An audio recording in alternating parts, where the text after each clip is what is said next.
Namo Narayan, courageous yogis, and welcome. With great love and great respect, I welcome you with all my heart. In this training, we are going to be together for 12 semesters. So here we have an overview of today's workshop. Today, we're going to be covering an intro to the 3-year program. Reasons for practicing yoga, the importance of practice. We'll be discussing the foundation of yoga, confidence. Jalaneti, we'll start covering the practices and techniques.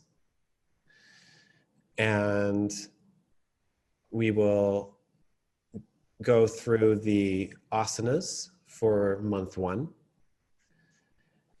Then the breathing practices, as well as the relaxation and meditation for this month. We will have a recap and then close with Shantipath and have some time for questions and feedback.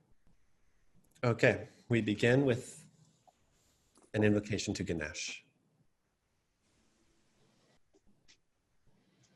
Om Shrim Hrim Klim Glom Gam Ganapataye Varavarada Sarvajaname Vashamanaya Swaha.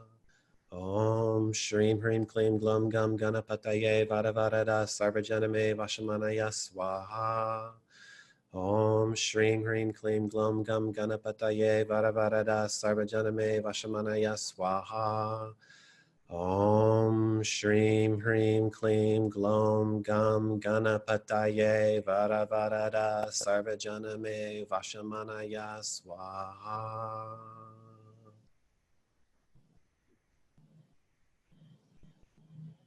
Chanting of Om 11 times at your own pace with the natural breath. Begin by taking a deep breath in.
Take a moment to become aware of your inner state.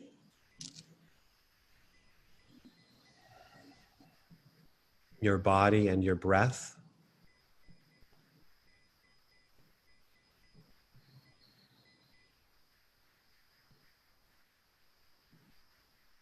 And open your eyes to end this practice.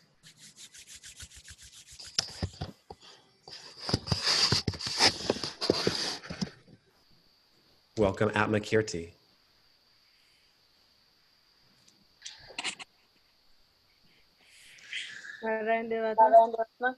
Nama Narayan. So wonderful to have you here. Atma Kirti is going to be the second instructor for this course. So I just want to thank you so much for being here, Atma Kirti, and as well as to everybody else.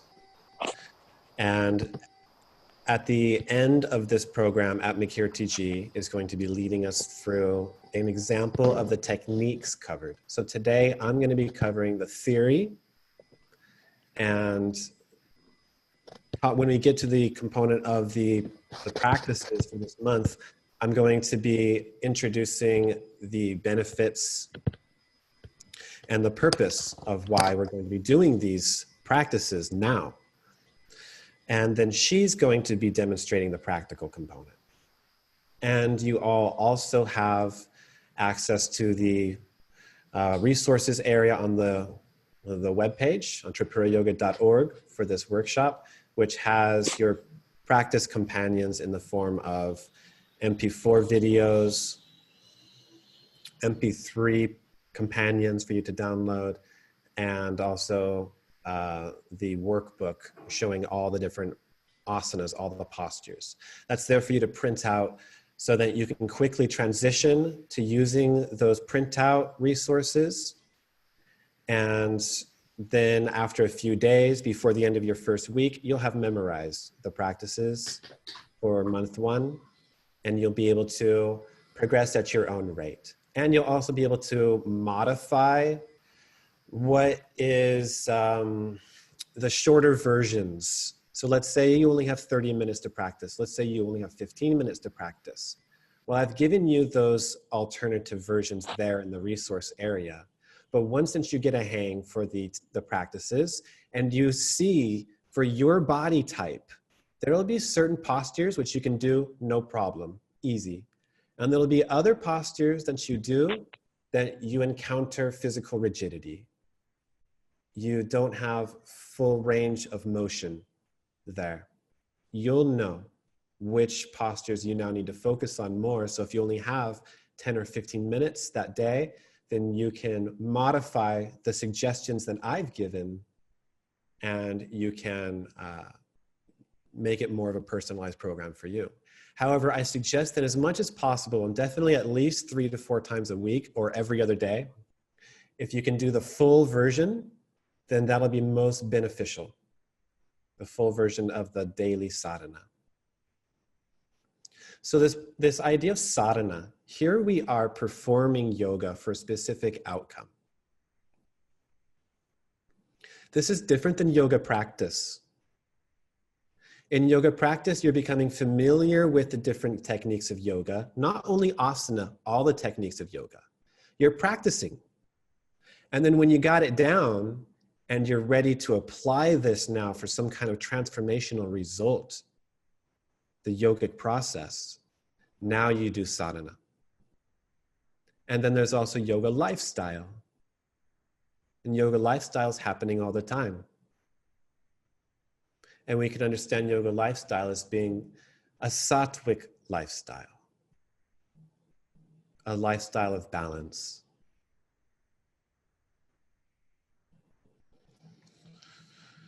So, here we are going to be focusing on sadhana. And when you're presented with a new technique, you're encouraged to integrate it into your practice of yoga practice, until you are competent, until you've done it enough times, there's competency. And so you're confident in that technique. You're confident because you're competent, because you've practiced. Now you can integrate it into your yoga sadhana. So we can be doing this every single day, but when it comes time to actually perform your sadhana, you can choose a specific day that it begins and when it ends. For example, you can begin your new sadhana on Amavasya, the new moon day.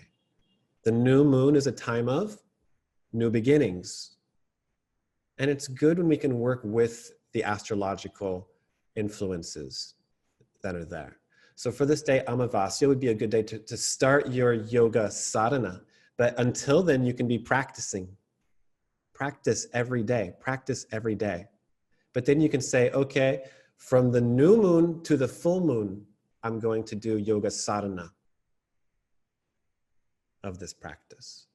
And then for however many days you choose, make sure you do it every single day. The same way, the same time, with discipline, abhyas.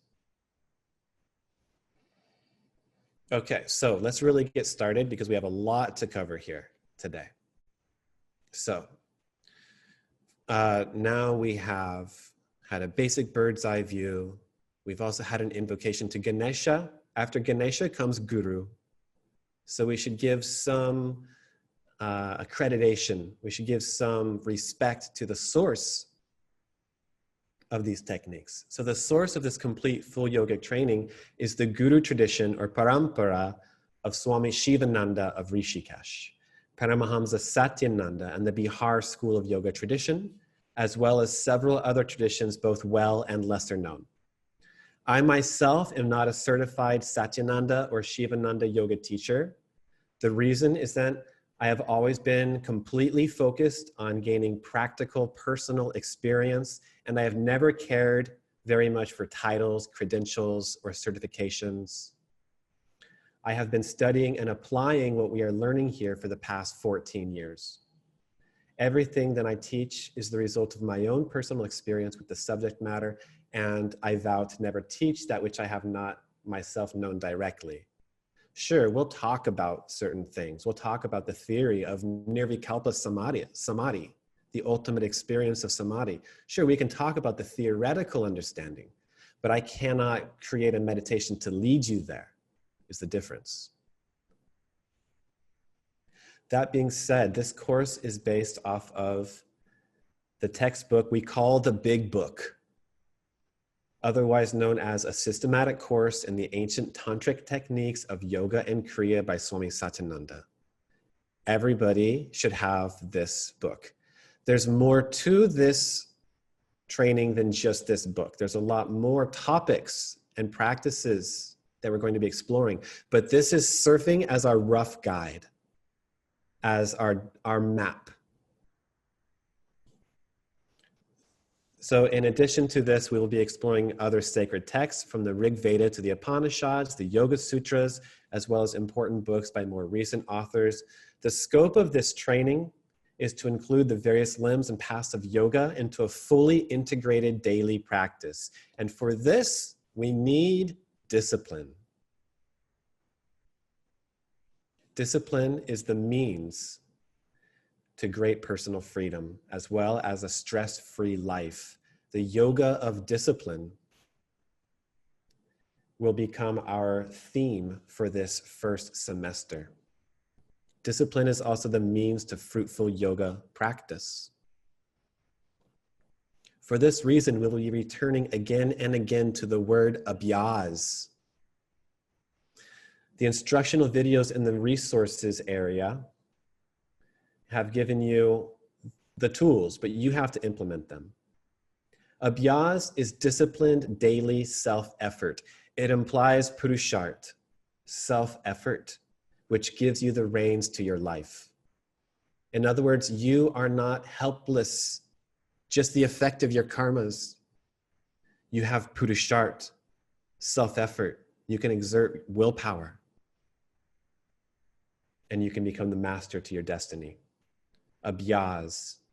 For this reason, you have been given the resources to aid in your success on the website, the instructional videos, which gives you the option of choosing from an hour, the full complete session, the 30-minute version, 15-minute version. That way you can be sure to start creating the habit, the daily habit of integrating yoga into your daily life. Only when yoga becomes a part of who you are every day can the greatest fruits of yoga come to you. In other words, the results, the fruits of yoga, they are the effect. You have to create the cause. We can't technique our way to the ultimate. That experience has to become a natural effect of the way you are living every day. So for this reason, yoga has to become a part of our daily living, breathing experience. Therefore, even if you only have 10 or 15 minutes, do your sadhana every day and create a sankalpa to set aside more time towards nourishing the roots of your being, the spirit. We'll talk more about this later. Also, I need to mention, I should have mentioned this earlier, because I am in a developing nation right now, and it's not only developing nations, a lot of places around the world have this issue as well. There is the possibility that the electricity will go out and it takes a split second for the generator to come back in for the building. So you won't lose me completely, but I may just disappear for at the very most 4 minutes. If that does happen, then wait patiently. It's usually only about 1 to 1.5 minutes. Or you can dialogue amongst yourselves about whatever the last point was. So for example, right now, if it did happen, then you could dialogue amongst yourselves about abhyas until I return to the workshop. Okay, let's continue. So the 3-year training. This semester, we are exploring level 1 of 12. There are 12 semesters total over the course of 3 years. This training is focused on personal transformation through personal experience, through the ancient tantric techniques of yoga and Kriya. What sort of transformation can you expect? Will you be a different person?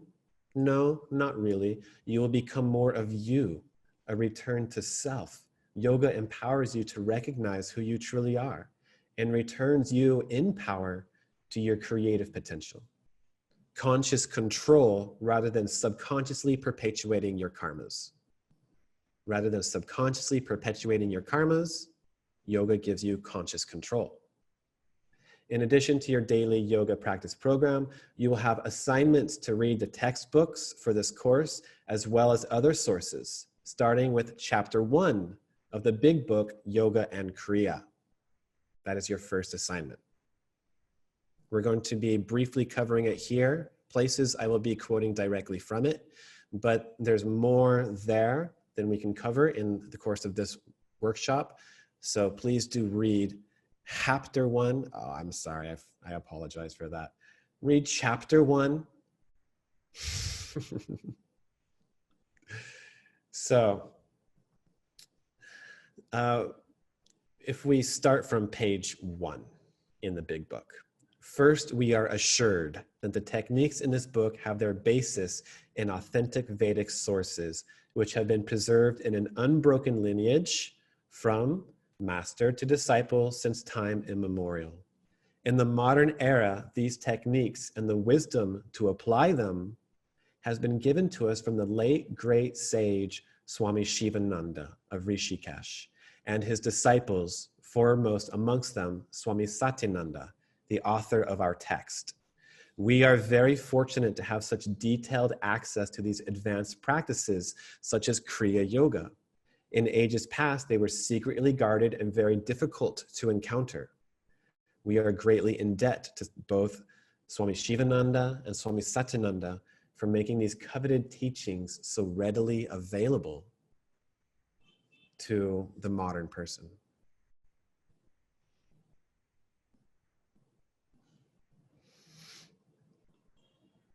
So, the sankalpa Swami Shivananda gave to Swami Satyananda was to take yoga from shore to shore and from door to door. This training also fulfills that sankalpa by bringing yoga further into your life and into your heart. This training is a complete immersion into integral yoga, bringing the various paths and limbs of yoga into a practical method for the harmonious development and unfoldment of every aspect of the individual practitioner.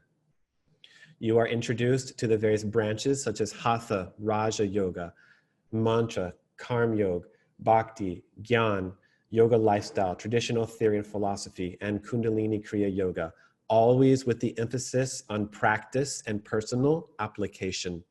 The results are said to be a state of perfect physical health, peace of mind and mental stability, perfect intellectual clarity, and higher spiritual knowledge and awareness. As Swami Satyanandaji writes, a state where one is both useful to himself and to mankind. This training is divided into three main parts. Thank you for helping with those resources, Patty and Stefano. This training is divided into three main parts with 1 year spent on each. The lessons contain various topics on both the theoretical and practical aspects of yoga, and eventually a full exposition of the ancient system of Kriya Yoga. The first year, corresponding to Book 1, consists of practices for beginners and is intended to systematically prepare your mind and body for the more advanced meditation practices in year 2, which corresponds to Book 2, and eventually to the higher practices of Kriya Yoga in year 3, corresponding to Book 3.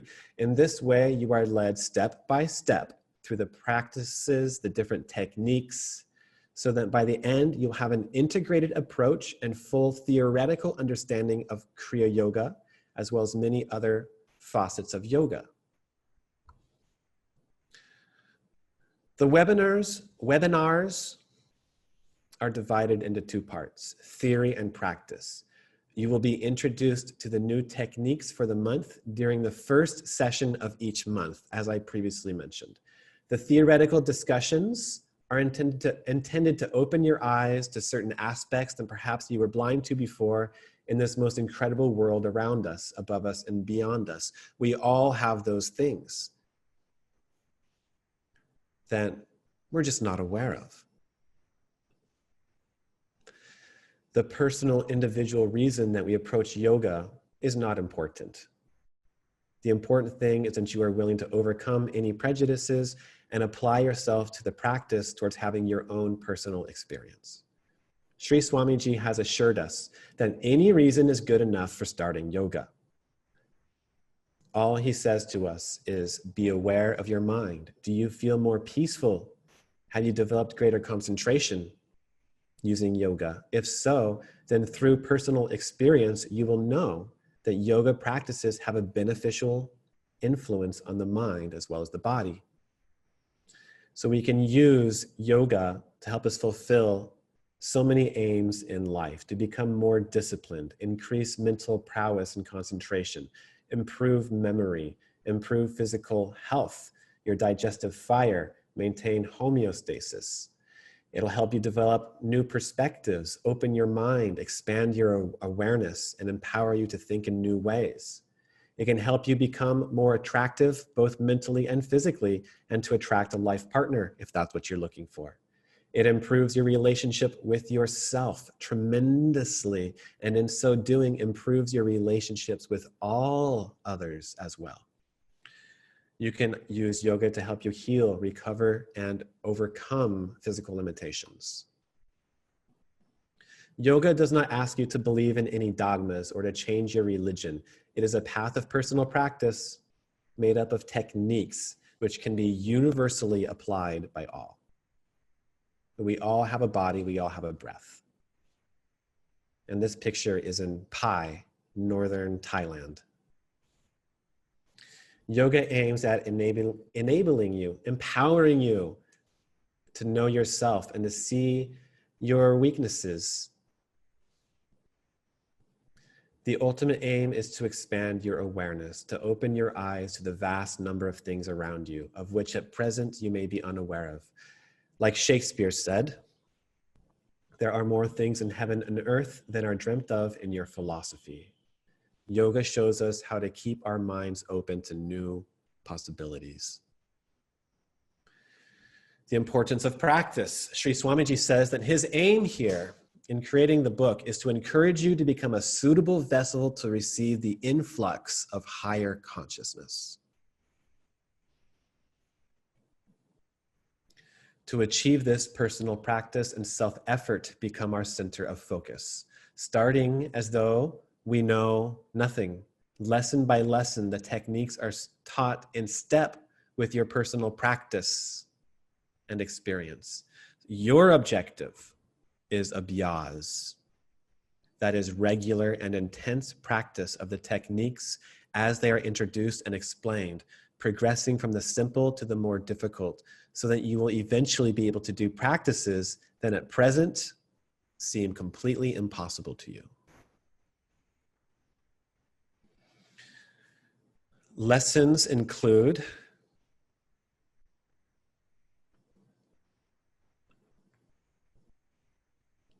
general discussions,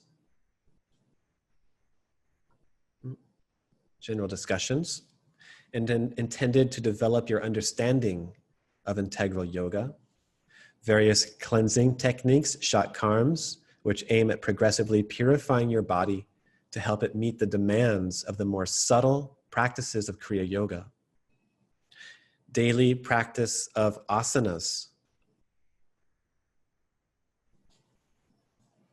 will help to strengthen your body, make it more flexible, and give you control over bodily functions, resulting in vibrant good health.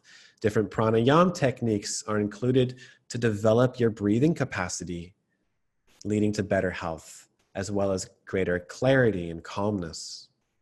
Meditation practices aim at developing your ability to traverse the three states of mind: conscious, subconscious, unconscious.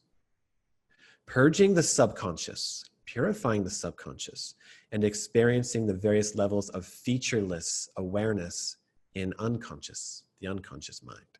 We spend a month on each chakra in year 2, and then you learn the techniques of Kriya Yoga, starting in year 3.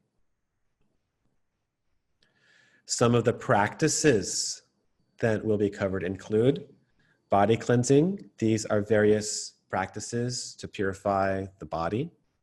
Asanas, we'll be learning a large number of asanas every month. There will be new asanas that we will be including. Our practice of asana will increasingly become longer in the beginning, 3 months. And pranayama as well. We will be starting with retraining our breathing muscles, how to breathe full and deep.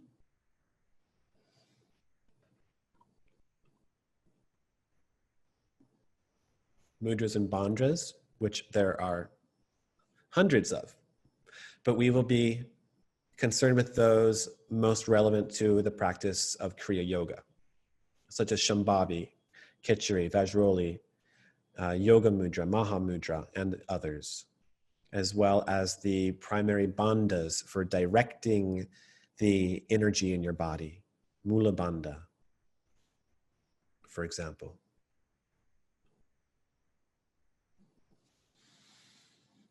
The foundation of yoga. Brahman, the absolute reality, is bliss. All these beings are indeed born of bliss. Being born, they live in bliss. And after death, they enter into bliss.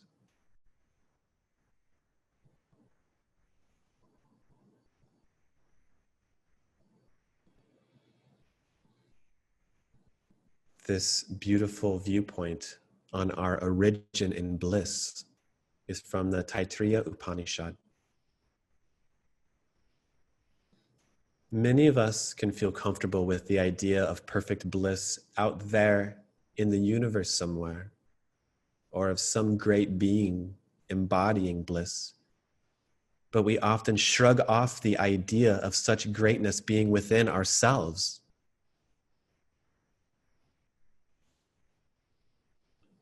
Truth is, it takes great confidence to become vulnerable to bliss. It takes great confidence to withdraw your senses and introvert your awareness deep enough within yourself to discover bliss. It takes a certain amount of confidence. Confidence, in fact, is a prerequisite for self-realization.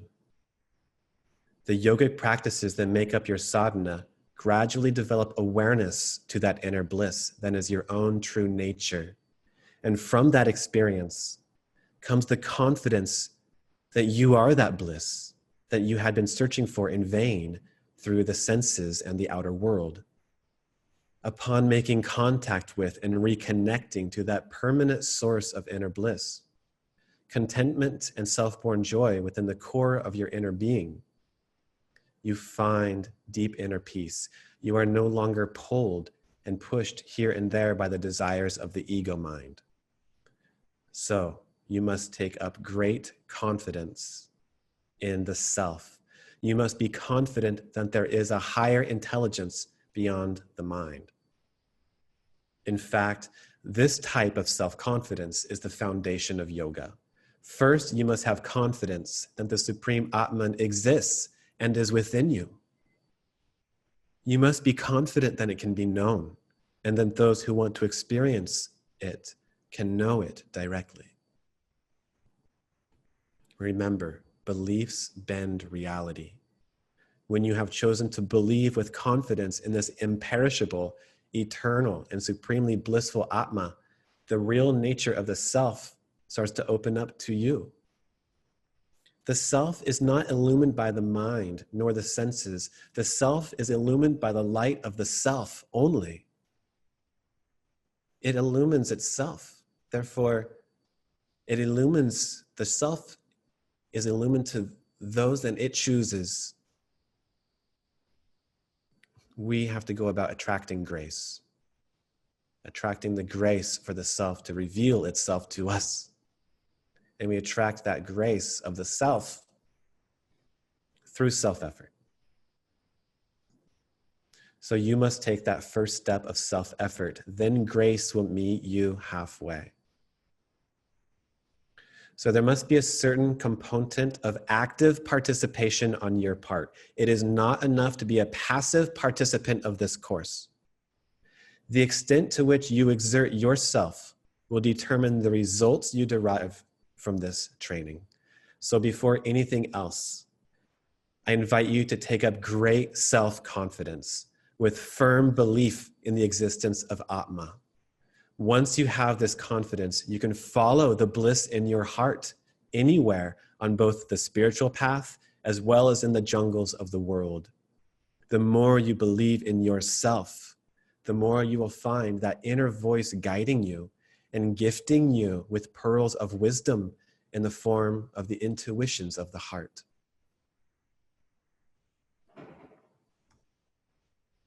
The Shiva Samhita, one of the scriptures of Hatha Yoga, also speaks of this when saying, when this body obtained through destiny is made the means of attaining divine bliss, only then does it cease to be a burden and become fruitful, not otherwise.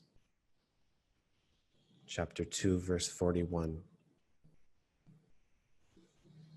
The highest attainment, divine bliss, is your own true nature.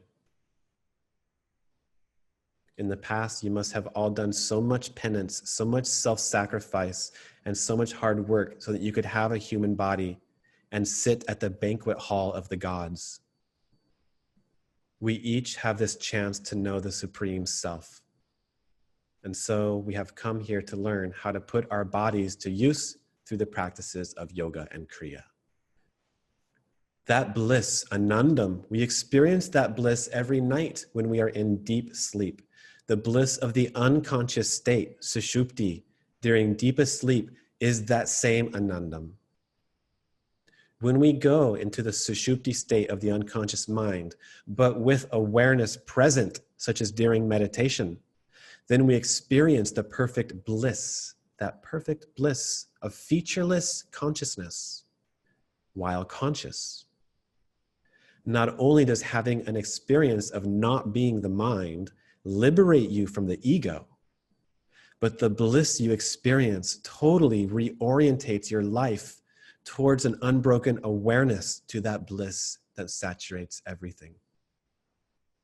Self-confidence, trust in the self. The 6th verse of the Bhagavad Gita speaks about the yoga of meditation, the divine discipline. It includes a dialogue where Krishna describes the great qualities of the self. Arjuna feels confounded and unworthy and says, "O Lord, these signs of saintliness are not for me. Moreover, if I were judged by such a standard, I would undoubtedly fall short of it. But by hearing your teaching, I may become great. I don't understand what you say, but hearing it, I rever it in my heart. What sublime qualities does a person need to attain this? May they also be in me. Will you, in your great saintliness, make me yours?" Then Lord Krishna smiled and said, "Why shouldn't I? I will do it." It is natural for us to see greatness in certain others, but we lack the confidence that the same greatness lies within our own selves. We all have that same divine creative spark within us, the source of limitless brilliance, creativity, geniusness, innovation. But where does confidence come from? In fact, it is an effect of something else: competence. When you are able to do something competently, then you feel more and more confident. That is why we must start making contact with the self immediately via meditation. Competence comes from personal experience, and personal experience comes from practice. Here we must remember that in chapter 6, Krishna is talking about the discipline of meditation. What comes to mind when you hear that word, discipline? Does it sound like punishment? Like fighting against the flow, going against gravity? But in fact, this discipline is not like that.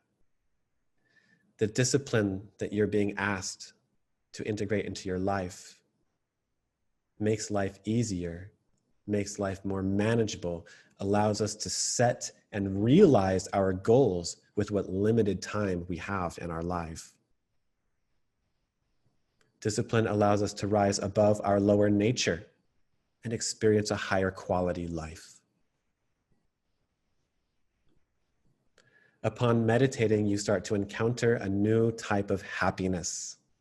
Upon introverting your senses, you come into contact with the source of all happiness within the core of your heart. Experience that bliss of the heart. Experiencing that bliss of the heart begins to transform what you had previously known as happiness. So there's something that Swami Satyananda used to say. There was a quote he was famously known for saying, and I've quoted it to you guys many times before. You've heard me say it. He said, "Yes, sure, the objects of the senses do feel good. Chocolate tastes good. Flowers smell nice. That's true. But bliss, pleasure, contentment, joy, happiness, these are all aspects of yourself, not the objects of the senses."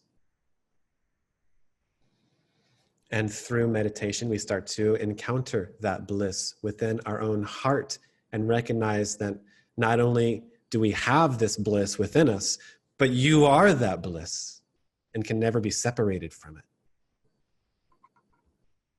In chapter 18 of the Bhagavad Gita, Lord Krishna describes 3 types of happiness corresponding to the 3 gunas. So the 3 gunas, quickly to recap on the concept of the 3 gunas. This is the threads that makes up all material reality. Everything is made up of these 3 gunas. It's on a scale from tamas, which is inertia, denseness, and material matter, on one side, to rajas, which is energy, free-flowing movement on the other, and the balance between the two is sattva, the balance which is consciousness. So there's consciousness, energy, and matter. This is what makes up all the physical universe. Everything is a different combination of those three components. Everything has to have some tamas. Tamas is not bad.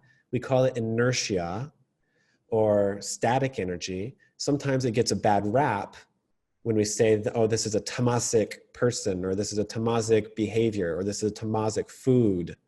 Means then it is something that leads to stagnation and inertia.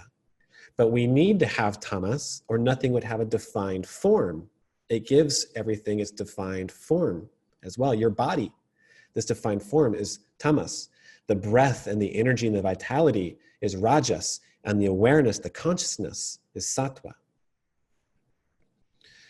So we have these three types of happiness, starting with tamasic, that which through the contact of the senses, that which both in the beginning and afterwards deludes the self, arising from sleep, indolence, and negligence, is declared to be tamasic.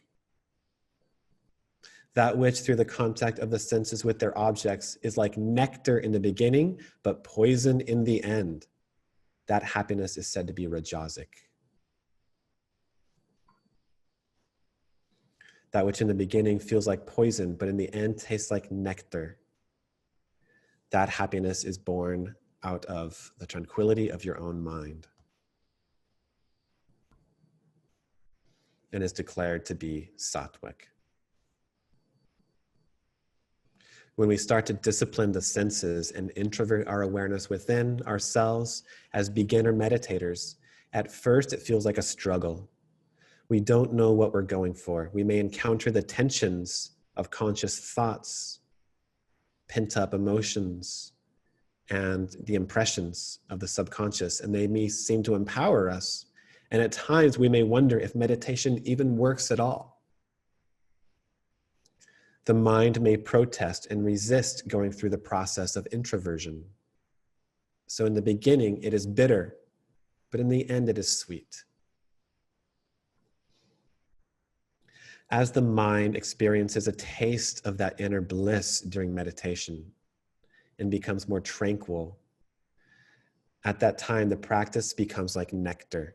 It becomes more easy. You start to look forward to meditating. You want to meditate. You want to meditate more and for longer. So from the confidence that the self exists comes the discipline of daily personal practice, daily meditation. The purpose for doing all the limbs of yoga is to prepare for meditation. Even if you only have 15 minutes for practice in a particular day, meditation should comprise at least a third of it. So at least 5 of those 15 minutes should be just for sitting.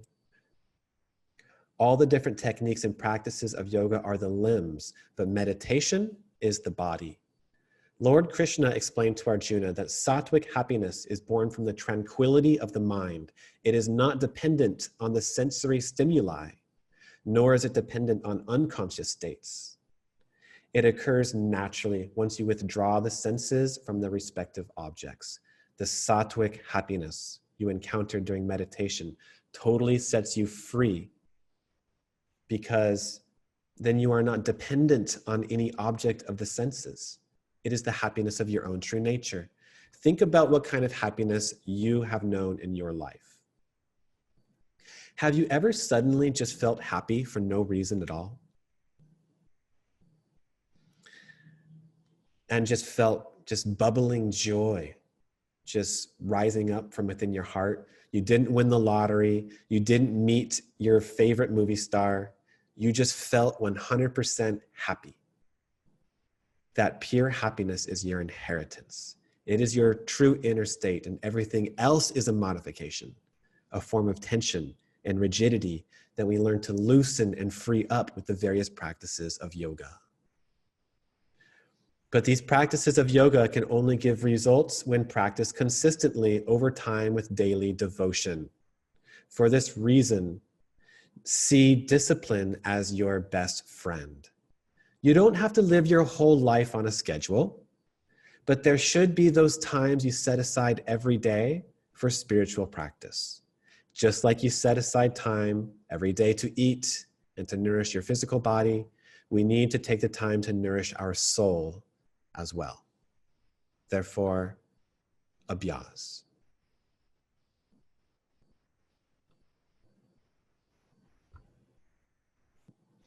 We're going to continue for another 10 minutes, and then 10 minutes from now, we will take a break. Okay, so here we start talking about the individual practices that we are focusing on during this month. Enter the practical component of this training. So first of all, Shatkarma. Yogic science gives as much importance to certain cleansing practices as it gives to asana or to pranayama. Without regularly cleansing your system, you will not gain maximum benefits from your practices. Without purification of the body, one will not be ready for the higher practices of meditation. When the body is free, the mind also functions properly. When the body is free, rid of all toxins, has full range of motion, then the mind functions properly. Body cleansing is gained through the practice of Shatkarmas, or the 6 purificatory techniques. They are very important from the point of view of physical and mental health. And these simple techniques are also highly valuable in healing internal disorders. These are the 6 groups of Shatkarmas.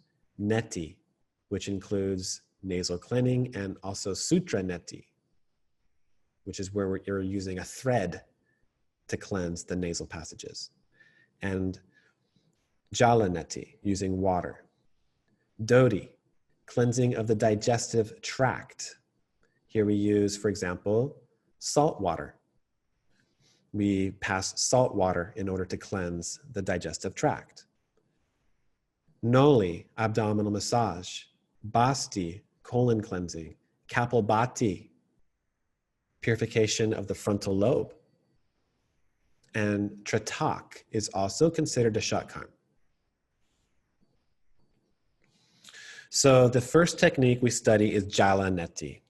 Jala Neti is the process of cleaning the nasal passages with salt water and is essential in allowing free breathing as required in many of the practices of yoga that you'll be learning in this course, as well as helping to ensure good health. Because the nose is a very important organ. It purifies and regulates the temperature of the air entering the body. It is your body's first line of defense for ridding off unfriendly microbes. We should avoid breathing through the mouth for that reason as much as possible. The air we breathe has tiny particles of dust, as well as tiny insects or microbes, which are screened out by the vibrating hairs on the inside of the nostrils.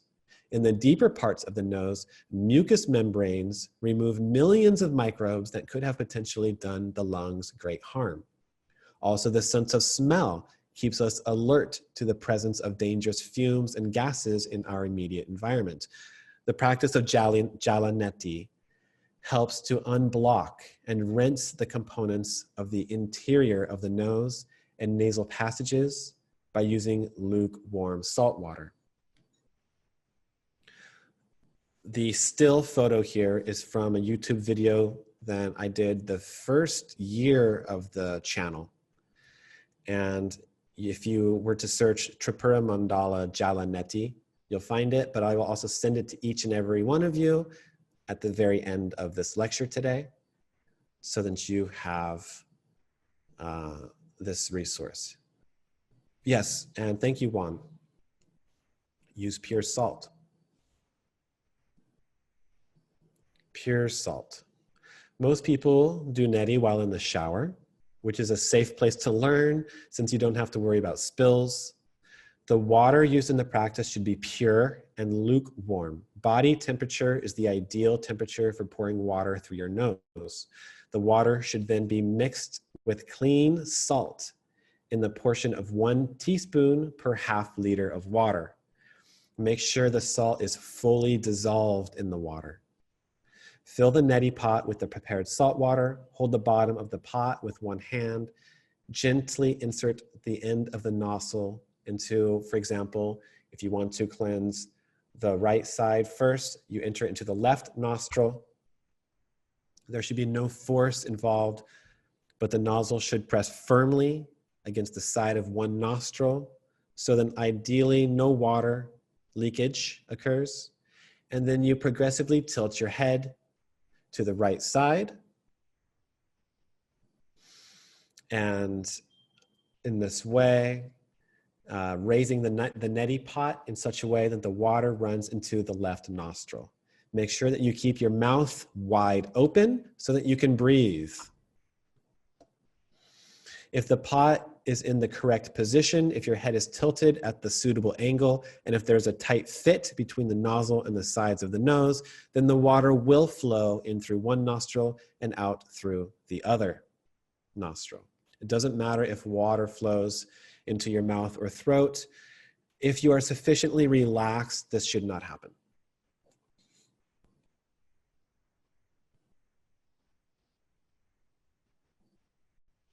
Thank you, Patty. Yeah, there's some good anti-caking salt that you can use. Thank you guys for sharing your own personal experiences in the notes. So then, after, allow the water to flow through the nostrils for 10 to 20 seconds, then remove the neti pot, remove the water and impurities from your nose by closing the left nostril, which is the one that it was coming in through, and breathing quickly, gently, but forcibly through the other nostril.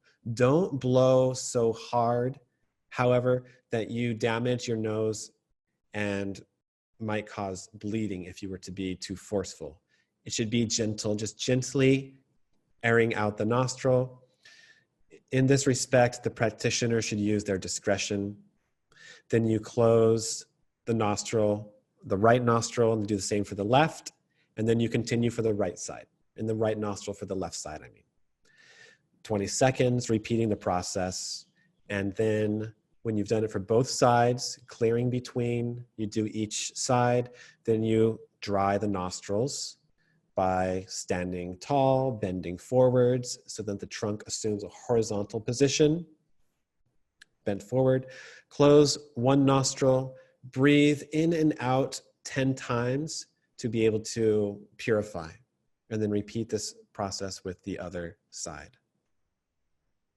And this should remove most of the moisture from the nose.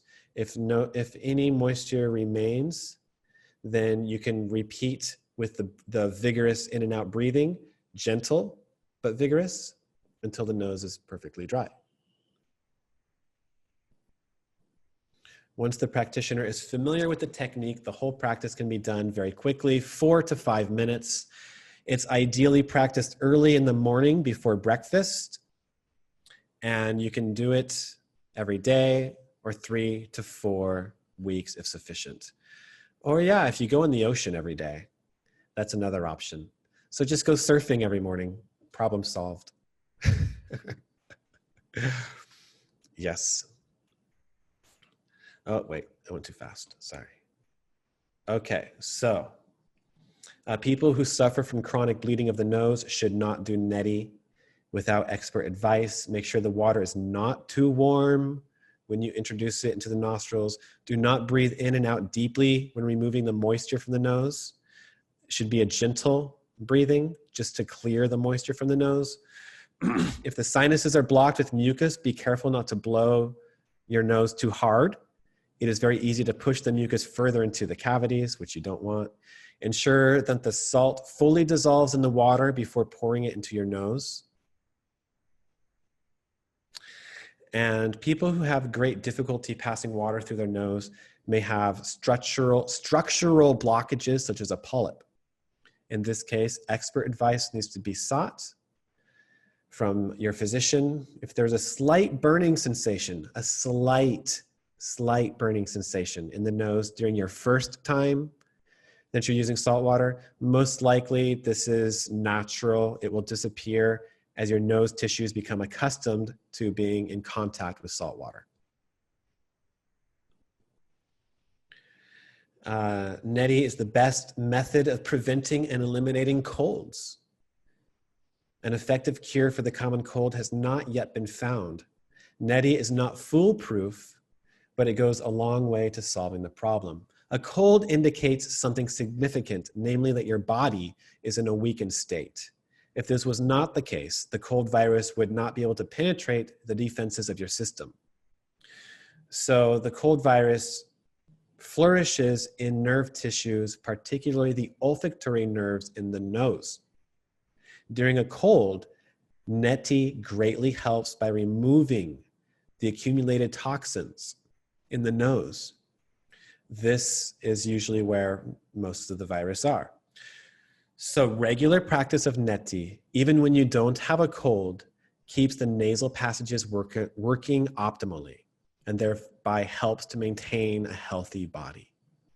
Neti is also helps to cure sinusitis, ailments of the eyes, nose, throat, tonsillitis.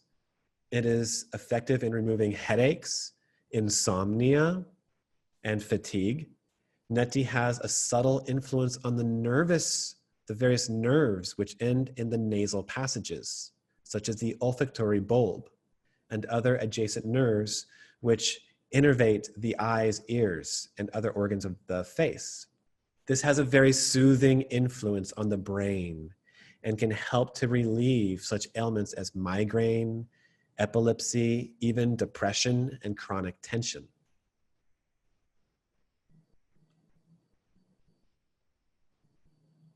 Neti helps us in no small way to prevent and cure lung diseases such as asthma, pneumonia, bronchitis, pulmonary tuberculosis, for the reasons already mentioned. Respiration becomes easier, which leads to an improved intake of oxygen, improved removal of carbon dioxide, and consequently better health. The science of yoga maintains that the flow of air in each nostril alternatively changes. If you test this for yourself, you'll find this to be true. At present, one of your nostrils is more dominant than the other. One of your nostrils is emitting more air than the other. After some time, the other nostril will become dominant. This alternate flow of breath through the two nostrils is very important and has a profound influence on the energy cycle. It controls our thinking and physical activity, our introversion and extroversion. This cycle has a great bearing on our mental and physical health. So if one or both nostrils are chronically clogged, then this natural alternation of the energy, the body's natural energy systems cannot occur, and our health can suffer. This is another reason why Jala Neti is so important. It cleanses both nostrils and allows the breath to alternate freely between the two.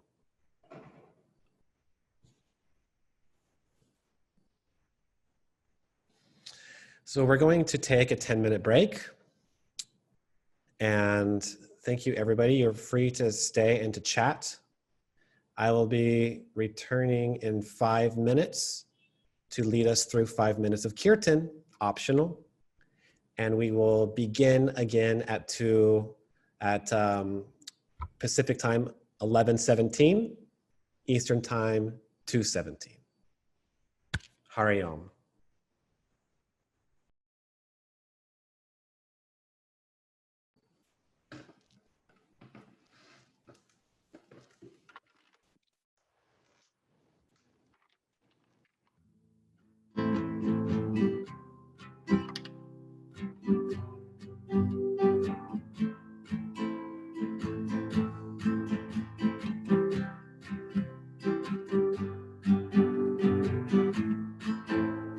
Shiva, Shiva, Shiva, Shambho. Shiva, Shiva, Shiva, Shambho.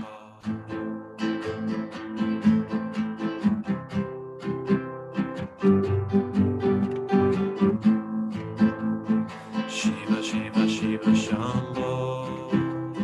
Shiva, Shiva, Shiva, Shambho.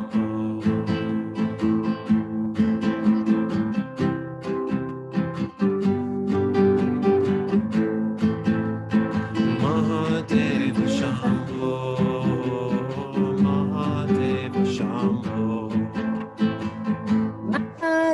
Mahadeva Shambho, Mahadeva Shambho. Deva Shambho, Mahadeva Shambho, Mahadeva Shambho, Mahadeva Shambho. Shiva Shiva Shambho, Shiva Shiva Shiva Shambho, Shiva Shiva Shiva Shambho, Shiva Shiva Shiva Shambho. Shiva Shiva Shiva Shambho, Shiva Shiva Shiva Shambho, Shiva Shiva Shiva Shambho, Shiva Shiva Shiva Shambho. Namah Shivaya, Om Namah Shivaya, Om Namah Shivaya, Om Namah Shivaya. Shivaya, Om Namah Shivaya, Om Namah Shivaya, Om Namah Shivaya. Shiva Shiva Shiva Shambho, Shiva Shiva Shiva Shambho, Shiva Shiva Shiva Shambho, Shiva Shiva Shiva Shambho. Shiva Shiva Shiva Shambho, Shiva Shiva Shiva Shambho, Shiva Shiva Shiva Shambho, Shiva Shiva Shiva Shambho. Mahadeva Shambho, Mahadeva Shambho, Mahadeva Shambho, Mahadeva Shambho. Mahadeva Shambho, Mahadeva Shambho, Mahadeva Shambho, Mahadeva Shambho. Shiva Shiva Shiva Shambho, Shiva Shiva Shiva Shambho, Shiva Shiva Shiva Shambho, Shiva Shiva Shambho. Shiva Shiva Shiva Shambho, Shiva Shiva Shiva Shambho, Shiva Shiva Shiva Shambho, Shiva Shiva Shiva Shambho. Om Namah Shivaya, Om Namah Shivaya, Om Namah Shivaya, Om Namah Shivaya. Om Namah Shivaya, Om Namah Shivaya, Om Namah Shivaya, Om Namah Shivaya, Om Namah Shivaya, Om Namah Shivaya, Om Namah Shivaya, Om Namah Shivaya. Om Namah Shivaya, Om Namah Shivaya, Om Namah Shivaya, Om Namah Shivaya. Shiva Shiva Shiva Shambho, Shiva Shiva Shiva Shambho, Shiva Shiva Shiva Shambho, Shiva Shiva Shiva Shambho, Shiva Shiva Shiva Shambho, Shiva Shiva Shiva Shambho, Shiva Shiva Shiva Shambho, Shiva Shiva Shiva Shambho. Mahadeva Shambho, Mahadeva Shambho, Mahadeva Shambho, Mahadeva Shambho. Mahadeva Shambho, Mahadeva Shambho, Mahadeva Shambho, Mahadeva Shambho. Shiva Shiva Shiva Shambho, Shiva Shiva Shiva Shambho, Shiva Shiva Shiva Shambho, Shiva Shiva Shiva Shambho. Shiva Shiva Shiva Shambho, Shiva Shiva Shiva Shambho, Shiva Shiva Shiva Shambho, Shiva Shiva Shiva Shambho. Hara Hara Mahadev. Mahadev. Okay, and let's return back now to our session, Integral Kriya Yoga 101.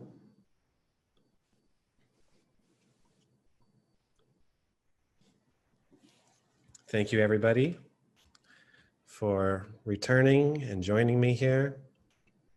It's been a great session so far. We have a lot more to come. Here, we've just started talking about the practices.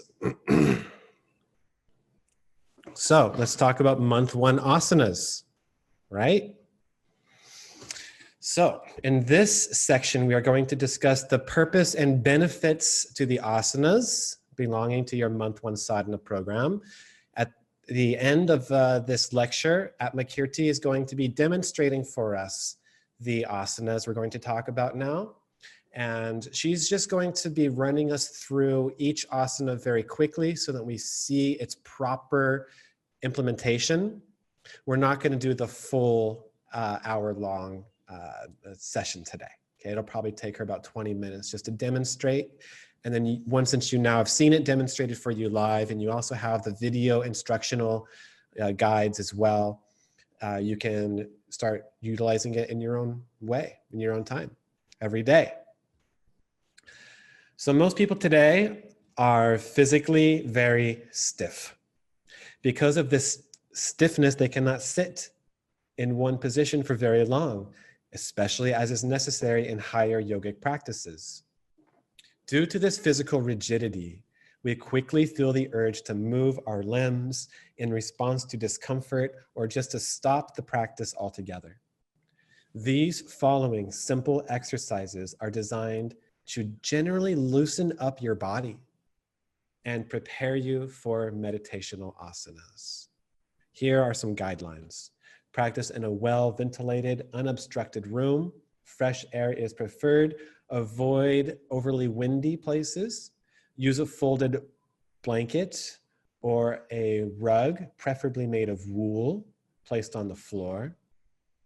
Wear comfortable clothing, which doesn't obstruct free movement. Please do not use any unnecessary strain or force when you are performing the exercises. You should go right up until your personal limit and then just gently push yourself a little bit more to make a stretch.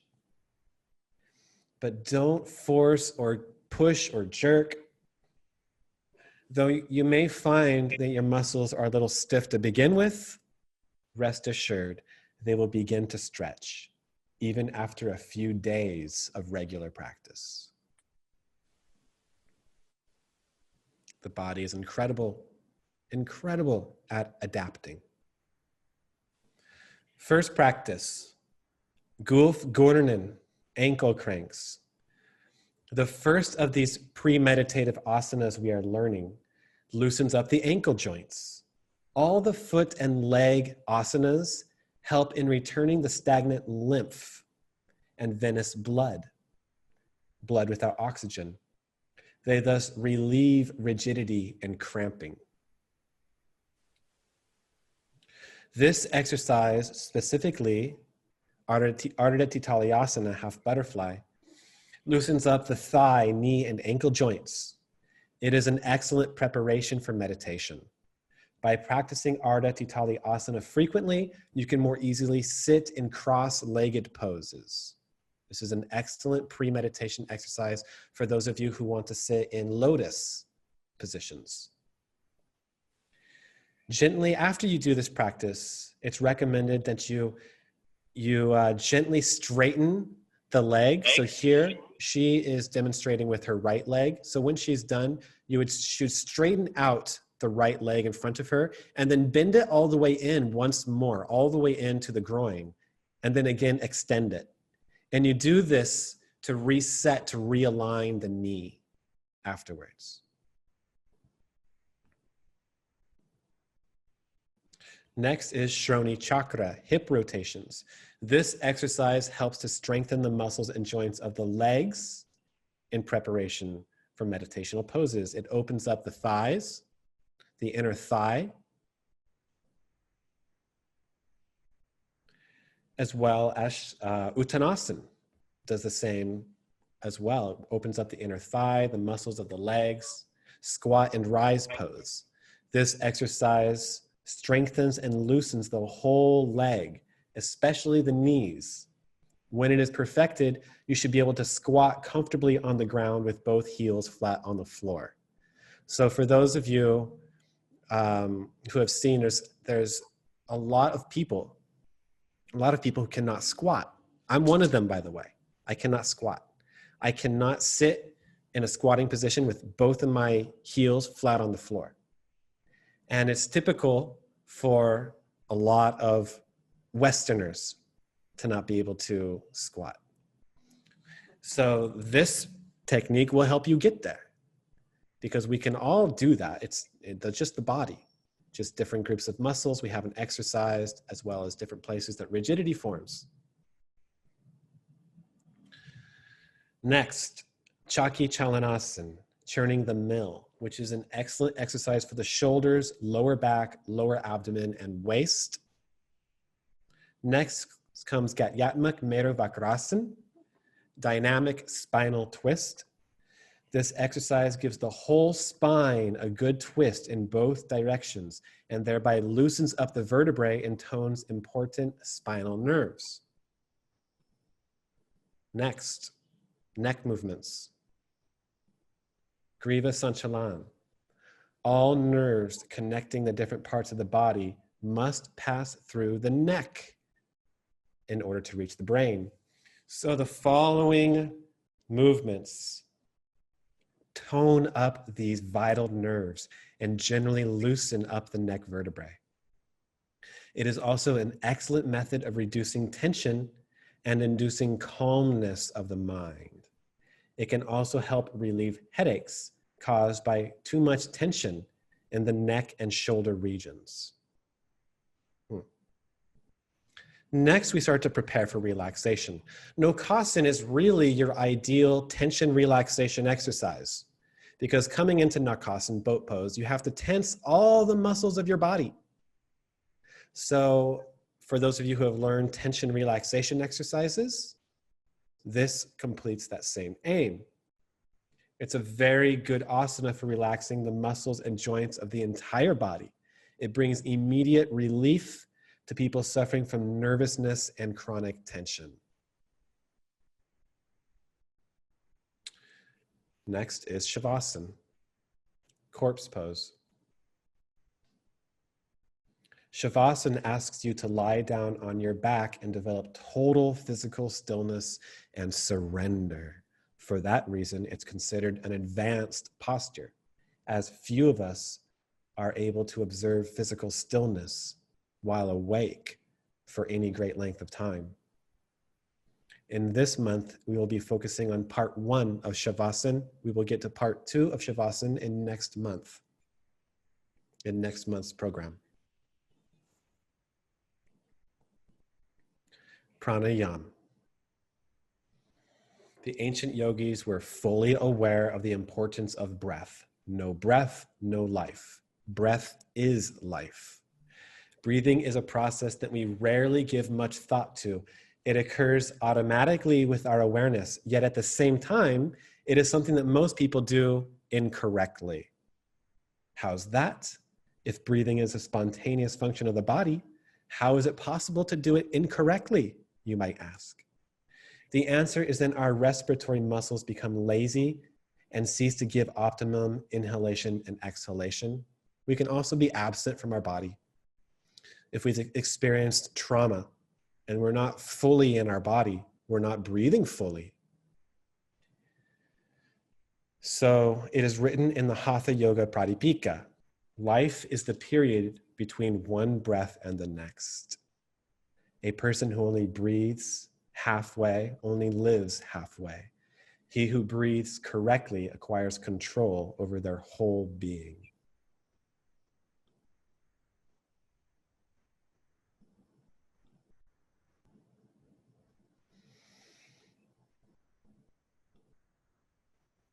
I have to check periodically to make sure people don't get kicked out and are trying to rejoin. Thank you for your patience, everybody. So, in yoga, it is said that each person has a fixed number of breaths allocated to their life. If one breathes slowly, then one will literally live longer, for the number of breaths is being extended. If one breathes rapidly, the given number of breaths are used up more quickly, resulting in shorter lifespan.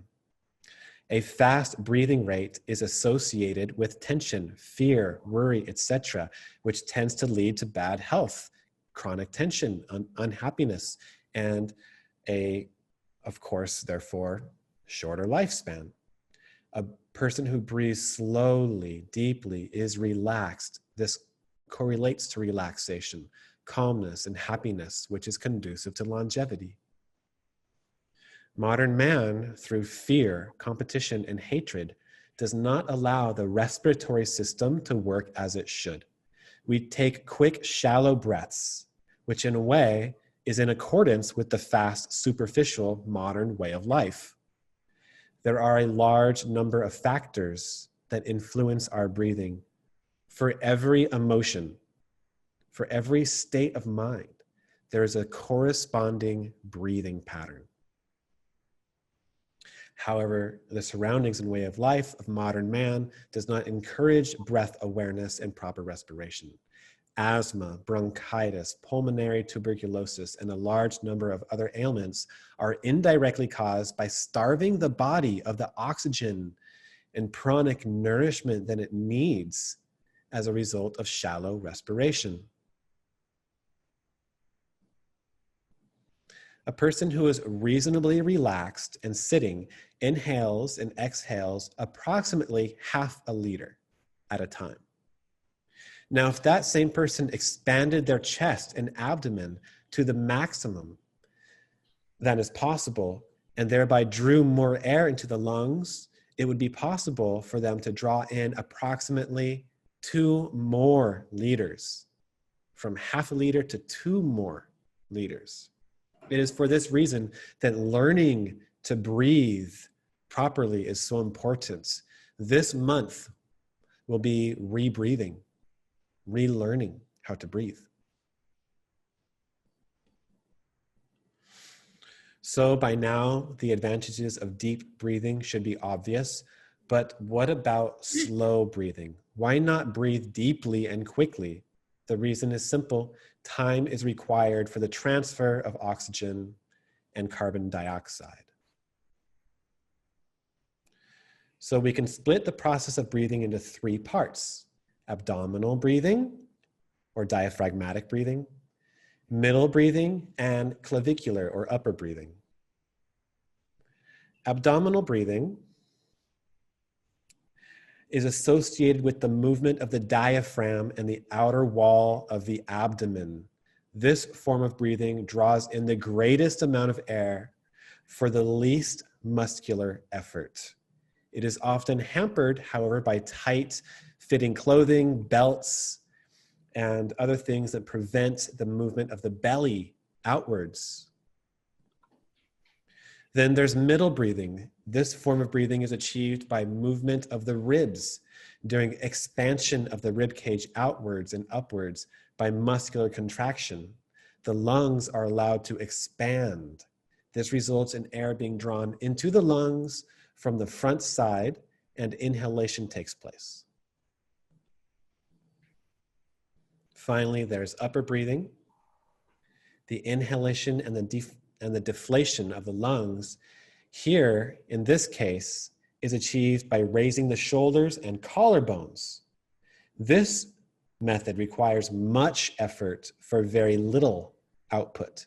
Very little air is inhaled and exhaled, since this movement cannot change the volume of the chest cavity very much there. However, this is the form of breathing that a lot of us become habituated towards. Shallow clavicular breathing correlates to emotions of nervousness, anxiety, fear. Also, when you're wearing a lot of restrictive clothing, then it also forces this kind of breathing.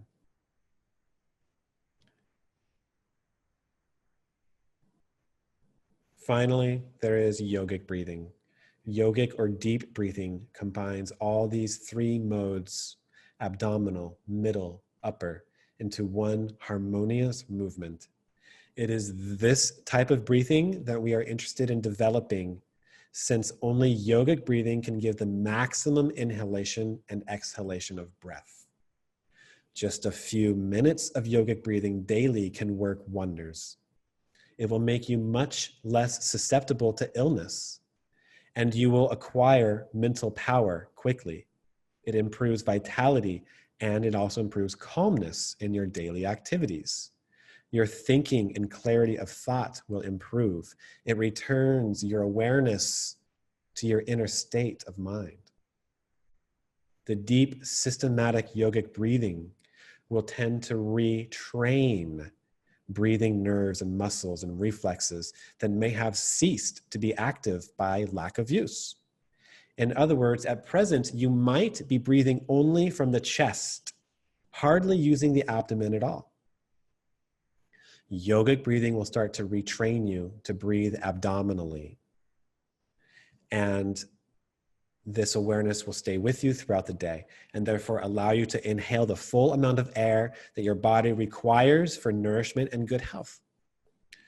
To develop the yogic breathing is an automatic of the body. So once we retrain ourselves over the month, it will improve therefore naturally on its own. The subconscious processes of breathing will improve.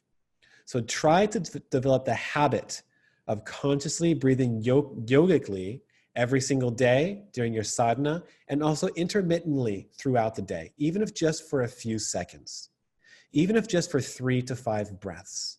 When you have some time, rather than not knowing what to do, and so you reach for your phone and you start to look at different apps or whatever, just take a moment, even 15 seconds before you do that, and practice yogic breathing.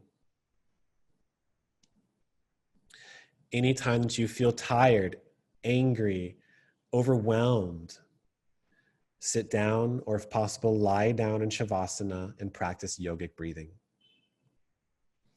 Anytime that you feel upset, yogic breathing. If you can breathe slowly, then your mind will slow down. If you can breathe calmly, then your mind will become calm and revitalized.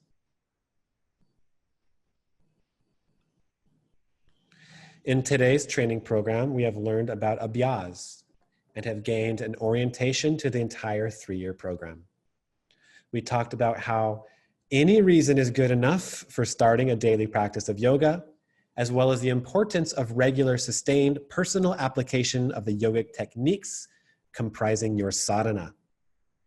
We then talked about discipline and identified self-confidence to be the foundation of yoga.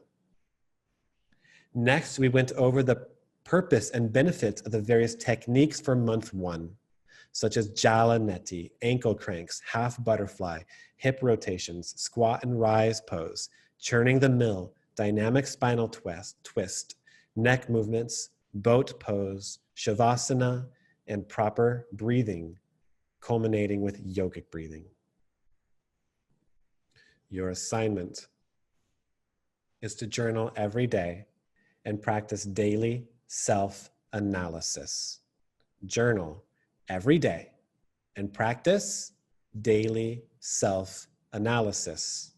Begin your personal daily practice of yoga sadhana with abhyas, sustained, regular, disciplined effort. Start with a sankalpa to help you become disciplined enough to perform your sadhana daily. A sankalpa is a conscious intent formulated into a powerful statement, such as a positive affirmation, which spearheads all your efforts and musters seemingly limitless power from within the inner core of your being. Your sankalpa should be firmly rooted in faith and confidence in the truth of Atma, and empower you to become disciplined so you can perform your sadhana regularly, diligently. Okay, so Atmakirti ji, I turn the workshop over to you. Sure. Thank you so much.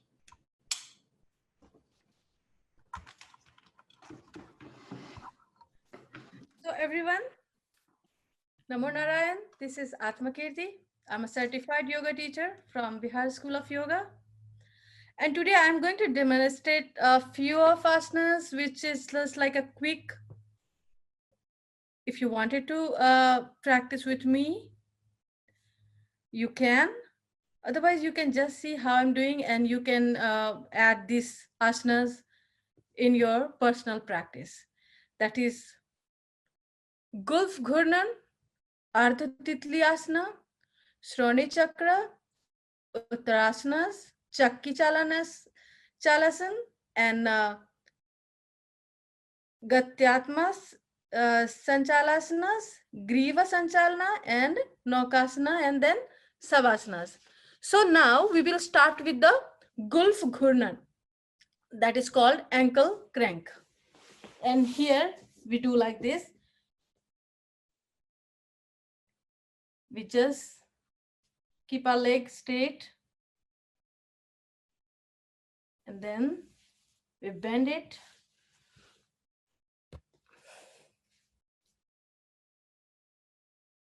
And we rotate it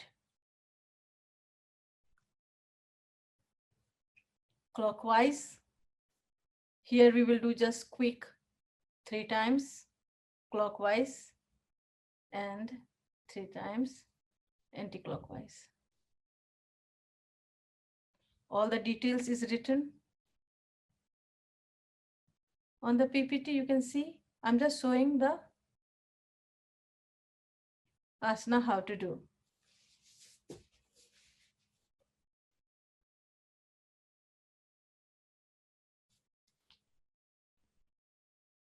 Three times, then 3 times. This is the Gulf Ghurnan. And next is the Arteditalyasana, half butterfly. In half butterfly, again we come on the same posture, be more comfortable, bend your right leg, and then you make it push back and up as much as fast you can do it. First to do slowly and then fast.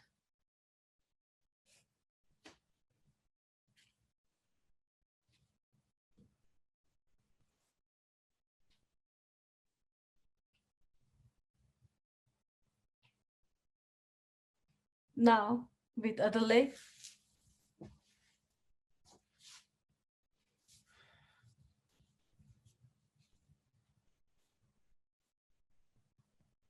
It's up to you how fast and how slow you can do, but you can do fast also.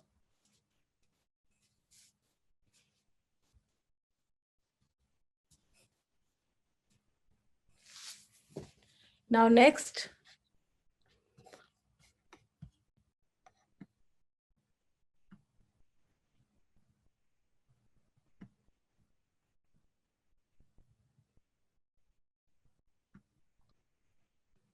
that is called Sroni Chakra. Sroni Chakra is, we rotate our upper part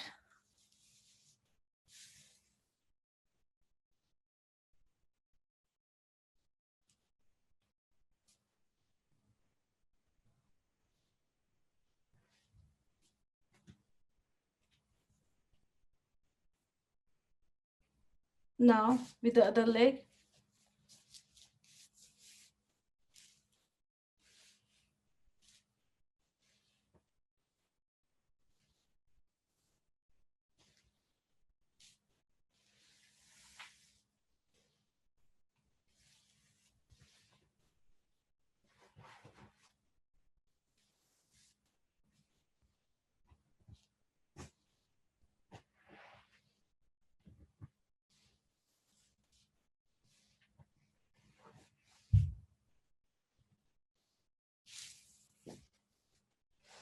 Next,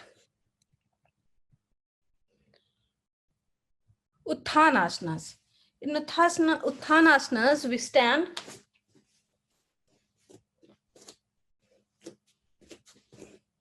We try to sit in this position.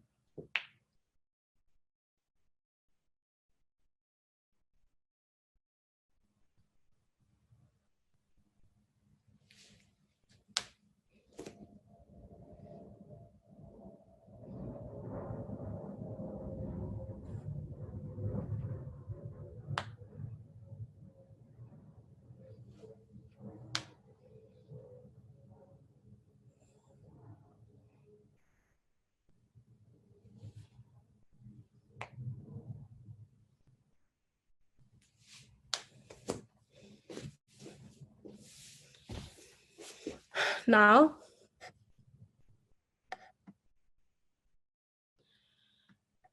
Chakki Chalanasana. In Chakki Chalanasana, we again sit in this position, keep our fingers twisted, and then clockwise.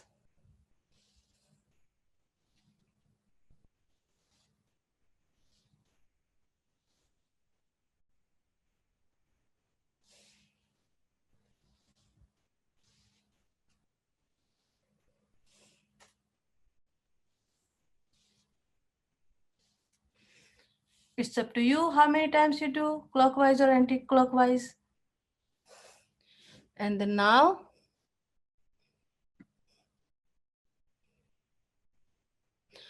Gatyatmak Meru Vakra Asanas. Here, from our right hand, we touch the left toes.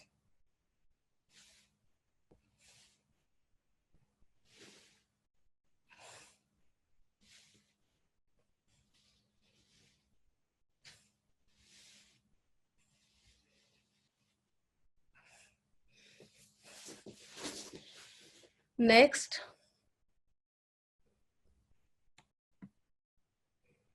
Griva Sanchalan.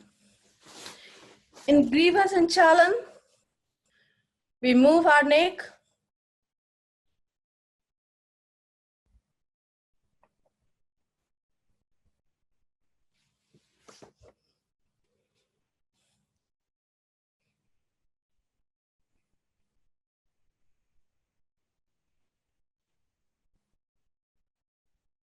We are rotating it.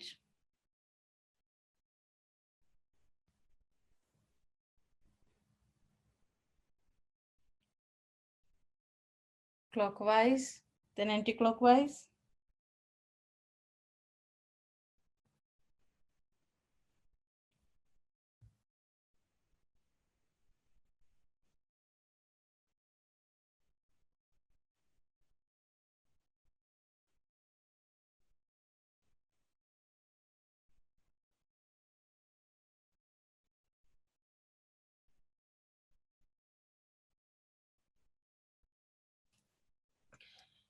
Next,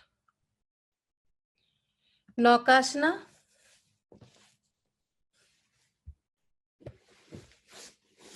In Naukasana, our upper part and lower part, we are making it like a boat.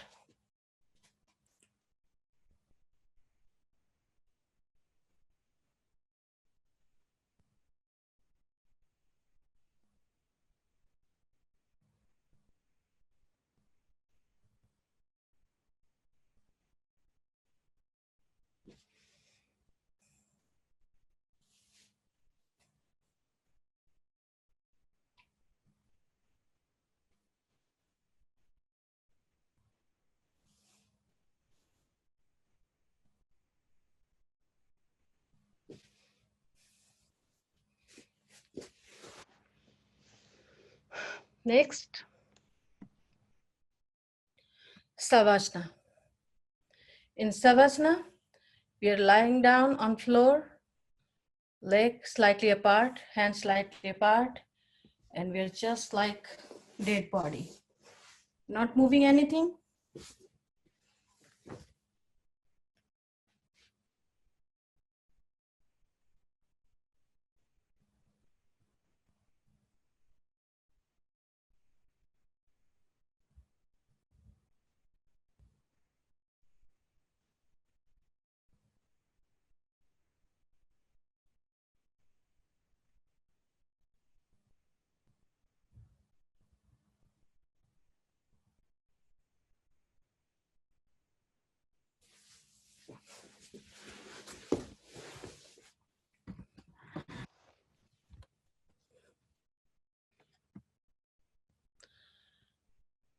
So this all was in today's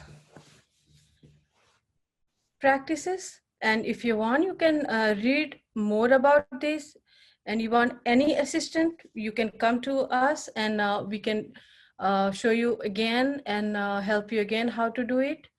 And you can add it in your daily practice. Thank you. Thank you, Devatma. Thank you so much, Atmakirti ji. Thank you so very, very much for demonstrating that for us. So,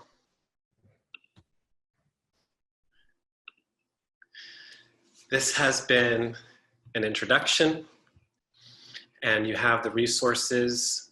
At this point, you should be able to use the video, the instructional video guides, the first couple of times. And you can also use the PDF, the workbook for the showing all the practices. Using those together, after a few days, you'll be able to memorize these asanas. They're very easy, very basic, and these are the foundational practices. So then we can start to loosen up the rigidity in our body and prepare for increasingly longer durations of meditation. Some other resources I want to make you all aware to. We have a private Facebook group just for us, just for the students. And this private Facebook group is something that I'm constantly sharing resources, and I find everything from useful meditation practices to different kirtans and mantras and YouTube videos that I like. And the other students are also posting on there and sharing things that they come across on the internet. They want to share with us. So it's a really cool place for everybody, for all of you to be able to, be like, hey, look what I found. I think that, you know, the other classmates and students will enjoy this. So I will also be sending you that link with your, after this course, the YouTube video that I already promised for Jalanetti. You'll also receive that. Also, we have coaching available for you. Both Atmakirti ji and I are both offering coaching, private one-on-one sessions for you guys, if at any time. So, you know, this month it's pretty basic. I'm sure that you guys can handle this on your own completely. But if at any time you feel like you need some additional guidance or some more help or anything like that, we are available for you. And that's also on the website. Adding Atmakirti as a coach to the website. So you'll see that coming soon as well.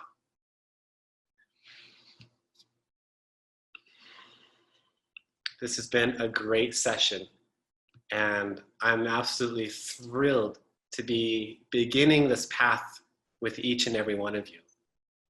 This is such a deeply rewarding and beneficial path. Yoga has, for me, I couldn't imagine my life without yoga. Literally couldn't even conceive of my life without yoga. Shanti path. Asatoma satgamaya, tamasoma jyotir gamaya, mrityorma amritam gamaya, loka samasta sukino bhavantu, om triambakam yajamahe, sugandim pushtivardhanam, urvarukamiva bandhana, Om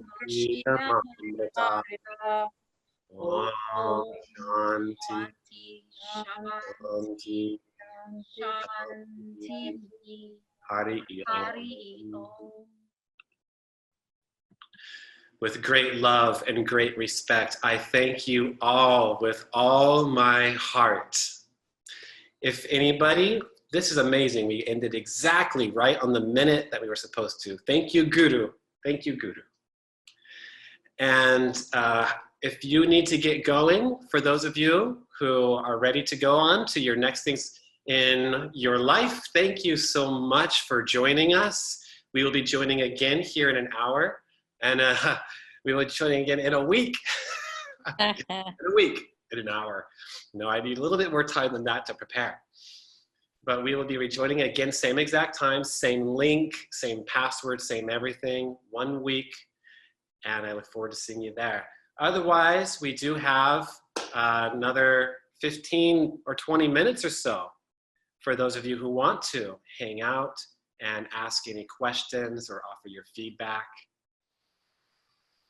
Thank you, everybody, so much for your participation. Does anybody want to start with any questions? Devarma, if it's okay, I have a quick question. It's more of a technicality than anything else. Yeah, sure, John.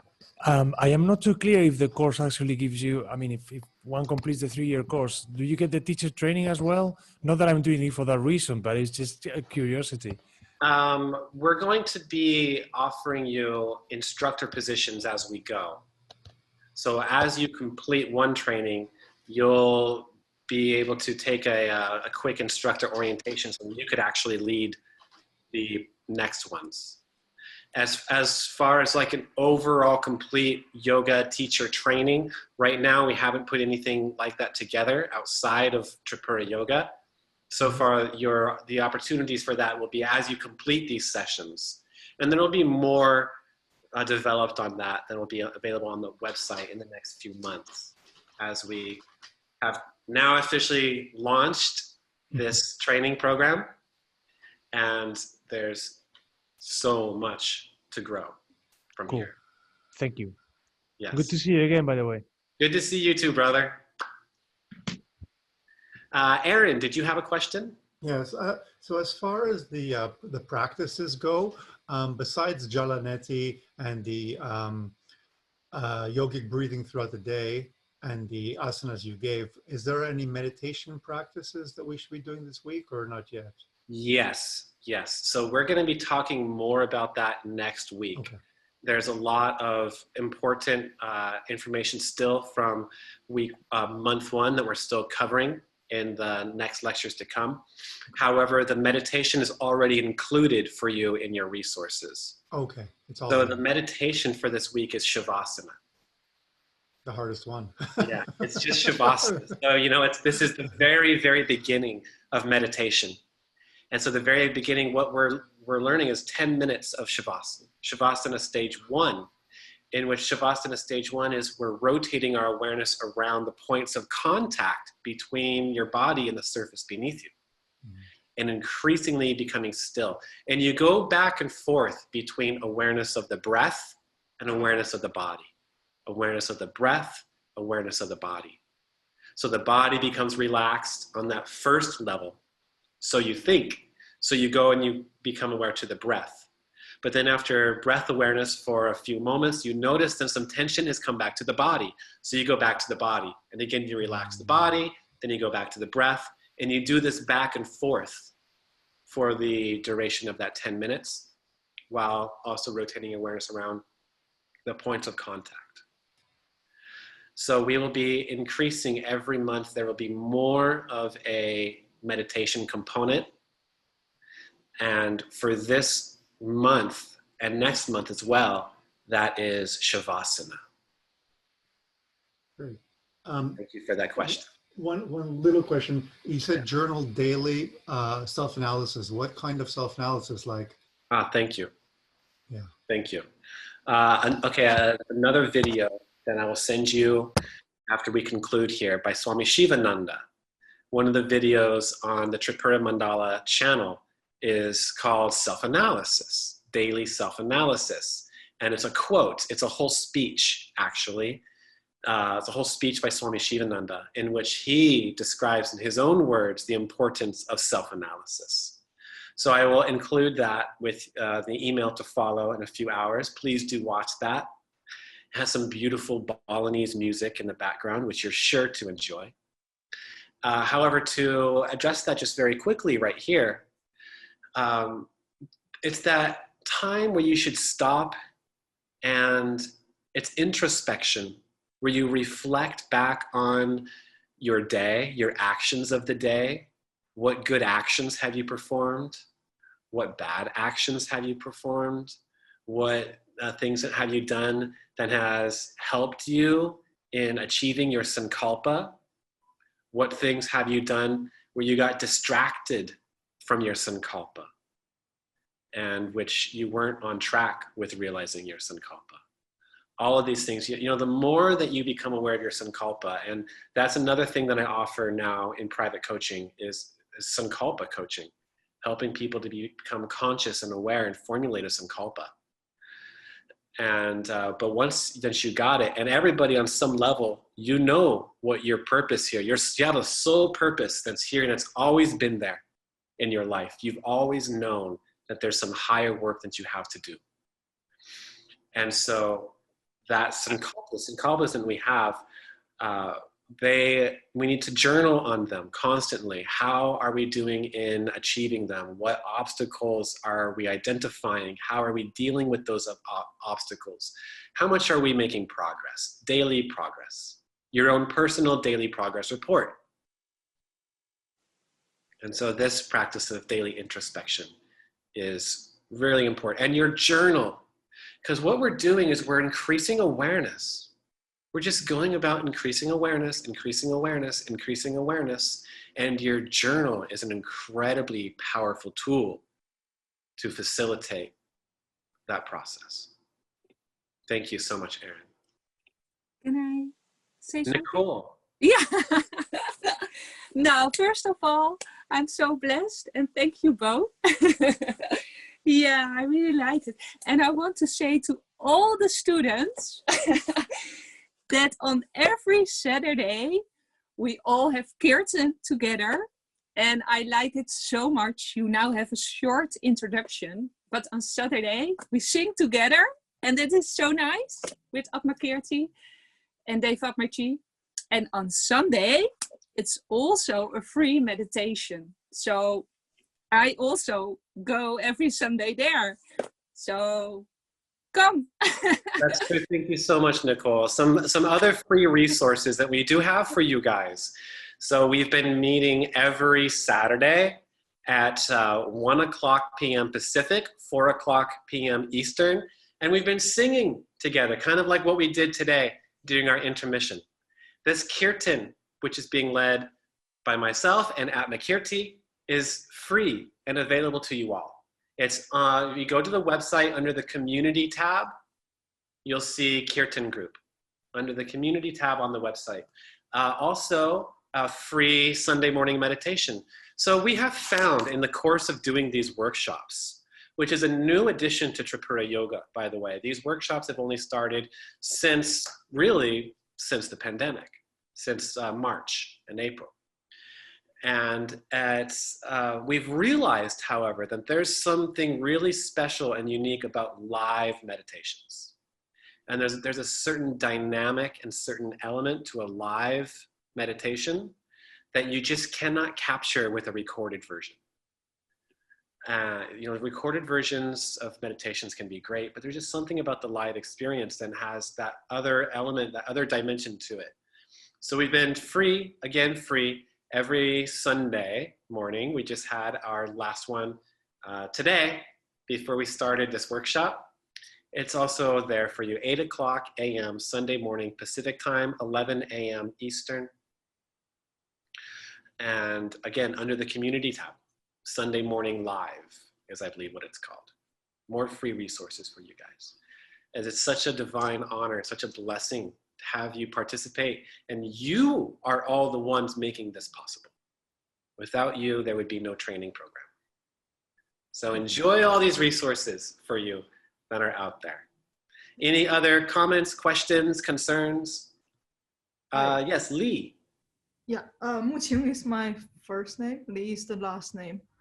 Okay, what is your first name? Muqing. Muqing. Maybe Lydia. So I have an English name because I live in Europe. Yeah. So I have a question. So do you have the time recommendation on when should we practice every day? Yes. So we should try to practice before breakfast. Okay. Before breakfast, ideally, if you can, right after your morning shower. So you do something to activate the physical body, like water on your face, right? Water on the face helps to wake you up, activate your physical body. So that's why, first we recommend going straight out of bed into the shower. Then you come out of the shower if you can do, and we'll be teaching you more about how to do puja, a short little ceremony, a short little ritual can be just lighting a stick of incense and maybe offering some flowers to your personal altar area, something like this. And maybe you have a favorite mantra that you like to say. Mm-hmm. You know, it can be 15 seconds, it could be 2 minutes. There's pujas that take hours, but we don't have to go down that road for now. Just a slight gift of the heart to your divine sacred place to center you, and then go right into your asana. The ideal time to do yoga asana, there is an ideal time, and it's called Brahma Muhurta, the hour of Brahma. And Brahma Muhurta, it's an actually specific exact time, and it changes a little bit every single day. But it's generally, this Muhurta is between 4 and 6 a.m. Okay. Between 4 o'clock and 6 o'clock a.m. Mm-hmm. And we find that this is the most beneficial time to meditate, because there's something called a collective consciousness, where we share this collective consciousness with all the humans, not only around us in our surroundings, but on earth, everybody. We're all one on one level. And the collective consciousness in your area is most tranquil and calm and serene at those hours of the morning when most of the other people around you, they are in deep sleep, not only dreaming, but deep sleep. And there's been studies that shown that the brain waves of people actually synchronize to their neighbors, to those people around them. Even though they're not in physical contact, you could be in the next room and your brain waves start to synchronize. So by the fact that everybody around you is in these deep theta and delta waves of deep, deep relaxation, it means that you also, when you wake up at that time and you meditate, you find it very easily to go into deep states of relaxation as well. So what's important to really answer your question, what's important is that you choose a time that's realistic for you, that you know you can maintain. If you have certain duties you have to do first, feed your dog, whatever, then, make a schedule. Mm-hmm. And it's important to have that morning ritual that you can do. And so we're encouraging you to include yoga sadhana into your morning ritual. Okay. If you have the 47 minutes for month 1, excellent. Mm-hmm. But try to every single day, not try, do. Remember what Yoda said? There's no try. There's no try, only do or do not. So yes, we can remember this advice as well. Stupid to ask, but then when do you recommend to go to sleep? Because 4 is really early for me to wake up. You're going to wake up at 4. That means you need to be in bed at 8 o'clock p.m. Okay, that is no. No, we found that people who do meditation need less sleep.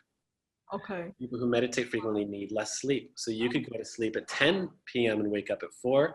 Over time, as you're meditating more and meditation is having a deeper impact on your daily life, you're holding less tension. You have more awareness, so you don't hold tension unconsciously anymore. And you're not using up all this nervous energy. And now that energy is freed up. It's liberated, and it can go to, now you don't need as much sleep. It can help you now. You have more energy for meditation, so you can remain aware. Okay. Have higher awareness while you now go into meditation. It'll help you to be able to do yoga nidra, and you have more energy now, so you'll be less likely to fall asleep during yoga nidra, because that high energy fuels high awareness. Right? So all of this ends up, and where is this freed energy coming from? It's coming from the fact that now you're meditating more. So you're not clenching things unconsciously. We're releasing. And there is this whole process in the beginning of purification that you guys are sure to encounter in different ways, where we are now releasing a lot of that trapped emotional and psychological energy that has been stored beneath the surface for us, for some of us, our whole lifetimes. So in the beginning, there may be times when you find that your sadhana, you feel more anxiety afterwards. That's not a bad thing. It's actually a good sign. It's a sign of purification. It's a sign that now you're releasing so deeply that you're starting to relax and you're setting that trapped energy free for once. So it has to come to the surface. And we're going to be talking very soon about yogic awareness. When we can have that awareness where we know that we are not our thoughts or our emotions. We're not identifying with our thoughts and emotions. You can just let them vent, let them express themselves, give them their moment in the spotlight, and then that energy diffuses from the emotion. That memory loses its emotional charge, that energetic, that pranic charge, and you don't lose that prana. Now that prana, instead of repressing things in the subconscious, now that prana is freed up, available, liberated to help you meditate more. And you have that energy you don't need to have as deep or long of sleep as well. I'm going to stop our guru because I'm looking at the time and he has the next class to teach. That's true. I do have another class to teach in 45 minutes, and I need to create the resources for it. I mean, the slides and everything. So if you have any questions, I know I'm a procrastinator. It's bad. So we will be rejoining next week with great love and great respect. I thank you all with all my heart. Om Shanti, Shanti, Shanti. Hari Om. Thank you. Thank you. Hari Om. Hari Om.